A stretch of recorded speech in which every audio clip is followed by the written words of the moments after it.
Ako ang mayong magbalante sa mga karnero nga andam sa pagpakamatay alang sa mga karnero. Ang akong mga karnero mamati sa kuntingog, nakaila ako kanila ug sila nagsunod kanako.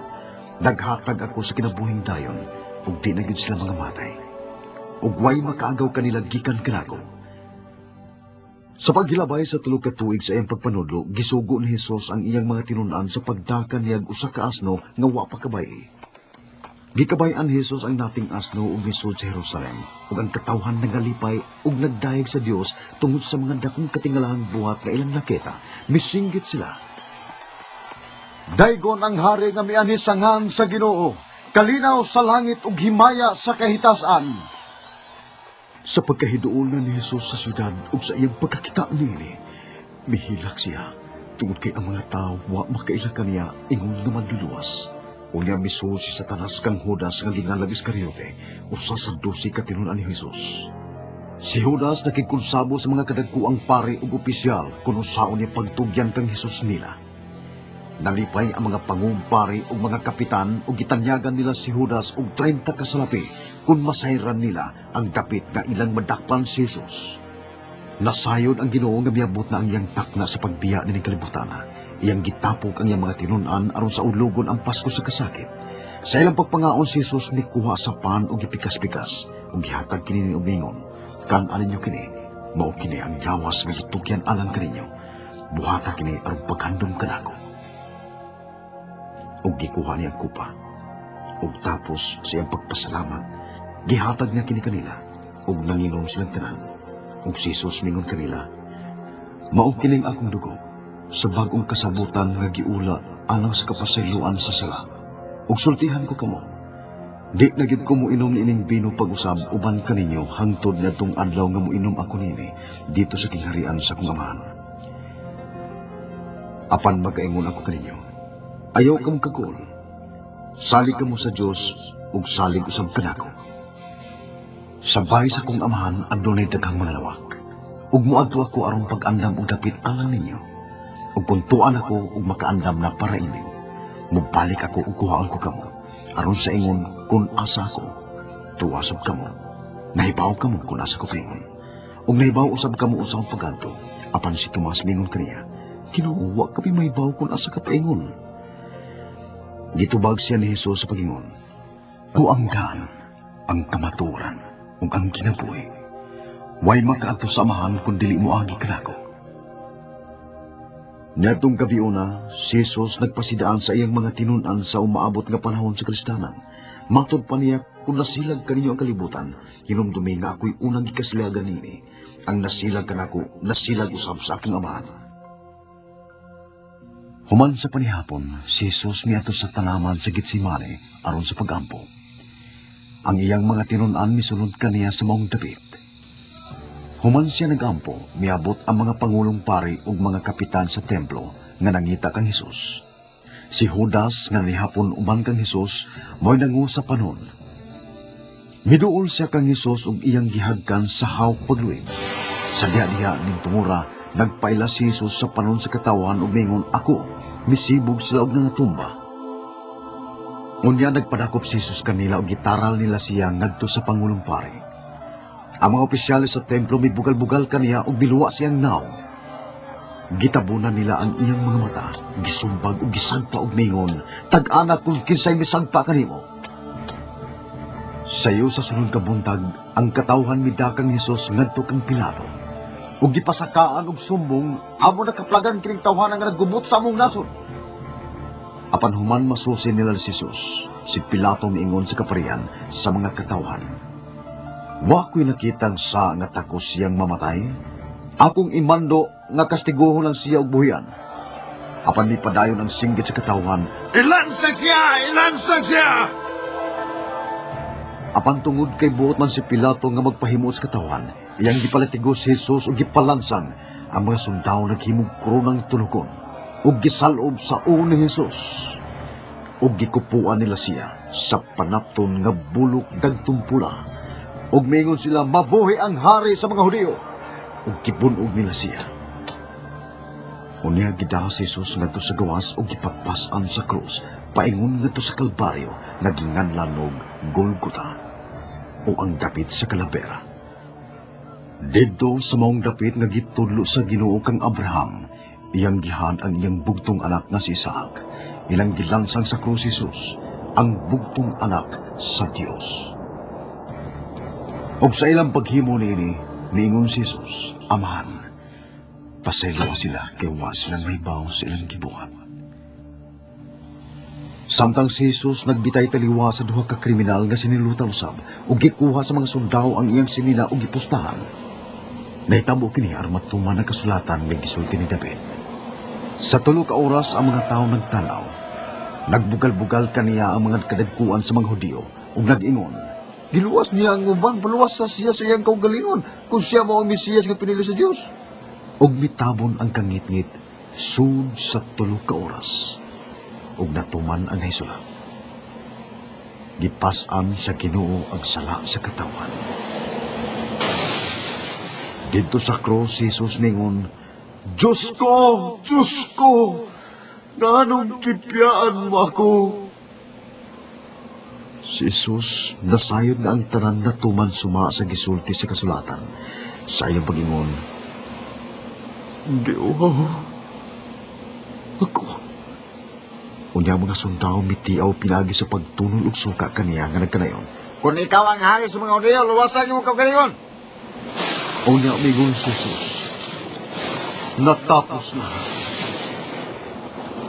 Amahan, sa imong mga kamot, itugyan ko ang akong espiritu. Unya giduko niya ang iyang ug nabugto ang iyang gininawa. Sa dihang namatay na siya ang adlaw, mingit-ngit ug mikurog ang yuta, ug ang tabil sa templo nagisi sa tunga. Ang pangusang nga sundao nakakita sa mong panghitabo ug mingon, Matuod yun siya. Matuod yun nga kinitawa na anak sa Dios.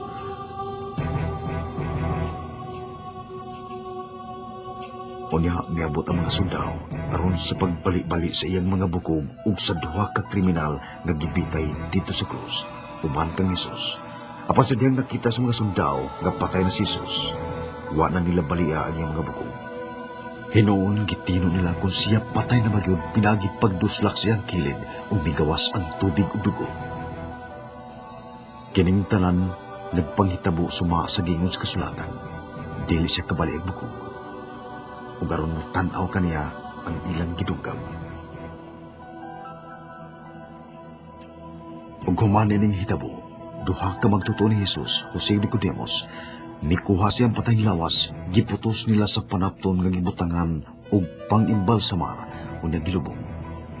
Ug suma sa gihangyo sa mga pangulong Hudiyo, ang lubnganan gisilihan ug gipabantayan sa mga sundao Romanon. Karon, human sa tulo ka adlaw, may kusog nga linog ug may usa ka anghel nga miligid sa dakong bato nga nag-ali sa pultahan sa lubnganan. Sa ilabihang kalisang ang mga sundao ng ngurog ug bidagan sa paghiabot sa mga sumusunod ni Jesus. Sa gilubngan ilang nakita ang lubnganan nga bukas na. Sa kalit lamang may milingkod nga duha ka binuhat nga nagsulog ug masilaw nga bisti ug mingon, nganong gipangita man ninyo ang buhi diha sa mga patay? Wa siya dinhi. Nabanhaw siya. Wa ba kamo mahinumdum siya gisulti kaninyo nga itugyan siya sa mga kamot sa makasasang katawan, ilansang sa krus ug sa ikatulong adlaw mapangaw? Unya na kay numdum na sila. Sa pagkakabiin na ni adtong adlaw, si Jesus nipakita sa iyang mga tinunan og mingon, ang kalinaw mag-uban kaninyo. Apan nalisang sila kaysa ilang hunahuna nakakita sila multo. Musa si Jesus mingon, tanawan ninyo ang akong kamot ug tiil. Ako gid kini. Hika pa ako. Ug makita ninyo kay ang espiritu way unod og mga bukog. Ingon sa nakita ninyo nga ani ako. Ang tanang panghitabo suma sa akong isulti kaninyo, nga kinahanglan matuman ang tanang may sulat may tungod kanako sa balaw ni Moises ug sa mga propeta. Unya gipasabot niya sila sa kasulatan ug miingon sa kanila, kini maong nisulat, ang Mesiyas kinahanglan nga mag-antos ug unya mabanaw sa katulog adlaw. Sa iyang ngan ang mensahe sa paghinulsol o pagpasaylo sa mga sala kinahanglan isangyaw ngadto sa tanang nasod. Kamo mga saksi ni mga butanga. Lipadayon si Jesus pagpakita sa daghang mga tao nga siya buhi agig prueba nga siya nabanhaw. Ug iyang gisugo ang iyang mga tinunan. Panlakaw kamo sa tibok kalibutan ug gisangyaw kining maayong balita ngadto sa tanang mga tao. Human sa 40 ka adlaw, si Jesus nagpahibaw sa iyang mga tinunan. Makadawat kamo gahom sa dihang ang Espiritu Santo mukunsad ug kamo mosulti sa uban mahitungod kanako. Sa Jerusalem, sa Judea ug sa Samaria ug sa tibuok kalibutan. Ang mga tinunan mitan-aw kang Jesus nga gibayaw sa langit. Duha ka tawo nga nagdistig maputi ningon. Ngano nagbarog man kamo dinhi ug nagsigig hangad sa langit? Si Jesus nga gibayaw ngadto sa langit mubalik sa samang paagi sa iyang pagkayab ngadto sa langit. Busa ang mga tinunan ni Jesus milibot sa kayutaan aron sa pagpangsaksi ug pagpangbautismo ug pagmatuod nga si Kristo ang manluluwas na banhaw gikan sa batay. Ilang gipakita ang kasulatan, giun sa pagsuod sa sala ug kamatayon pinaagi nga ngadan. Apan si Jesus mianhi dinhi sa kalibutan aron pagpasaylo ug pagbanhaw sa mga patay. Nanugilon sila nga moabot unya ang adlaw, nga ang tanan mga matay nga misalig kang Jesus banhawon gikan sa mga patay. Ug uban sa mga buhi dadon sila ngadto sa panganod aron sa pagtagbo sa Ginoo diha sa kangilan. Ang basahon sa Dios nagaingon nga mabukas ang langit ug si Jesus mubalik dinhi sa yuta ingon nga hari ug matarong nga maghuhukom. Ug ang nahipatik nga ngan sa iyang bistin mao nga siya ang hari sa mga hari ug Ginoo sa mga ginoo ug ang mga langit ng panon mosunod kaniya nga magkabayo sa mga puting kabayo. Si Jesus motungtong unya dito sa bukid sa Olevo, sama sa giingon ni Propeta Zacarias, matunga pagkapikas ang bukid ug si Kristo maghari sa tibuok yuta. Apan ini katapos sa 1,000 ka tuig, sa magkausapa si Satanas mugawas aron paglimbong sa mga nasod. Apan ang kalayo nga gikan sa langit mulamoy ni adtong mosunod kang Satanas.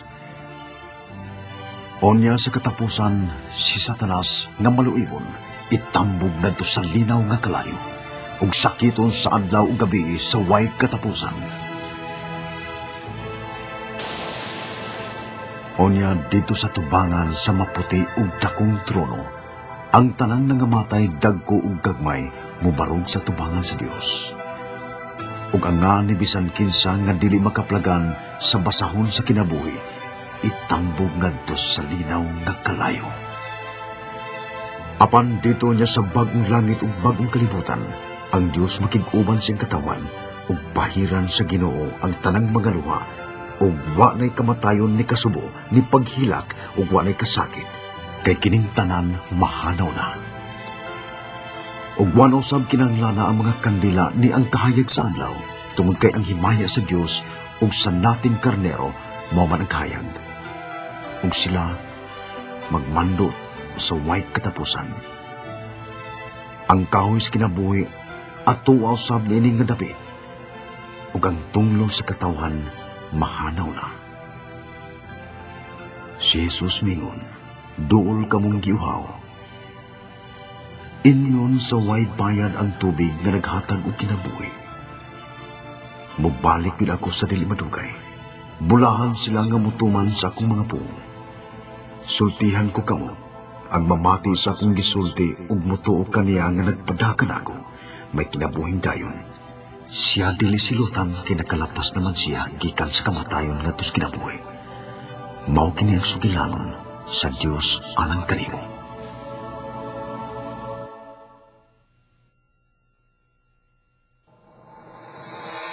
Sa imong nakita ni nga libro, ang Dios nga magbubuhat ug maghatag kinabuhi may kapalaka sa matag usa kanato. Buot na mong isulti nga ikaw makailak kaniya ug sa iyang plano sa imong kinabuhi. Apan ang Diyos balaan ug kinahanglan nga duulon siya sa iyang gikatak ng termino. Ang iyang gusto mao nga ikaw musimba kaniya ug wa nay lain pang Diyos sa imong kinabuhi. Maingon nga si Adan ug si Eva napakya silang pagsalig sa Dios. Kita usab nakasaog mangunay sa pagpadagan sa atong kinabuhi. Ang Biblia nag-ingon nga bisan pag usalang kabalaod sa Dios ang imong mapakyas, sad-an ka sa iyang atubangan. Busa-bisan pagrelihiyosa ka ug daghan kag maayong binuhatan, dili igo nga makabot mo ang pagkabalaan sa Dios. Nahisalaag ka ug nahimuwag sa Dios. Nasayran sa Ginoo ang imong pagkaway mahimo ug nahigugma siya kanimo ug gipadala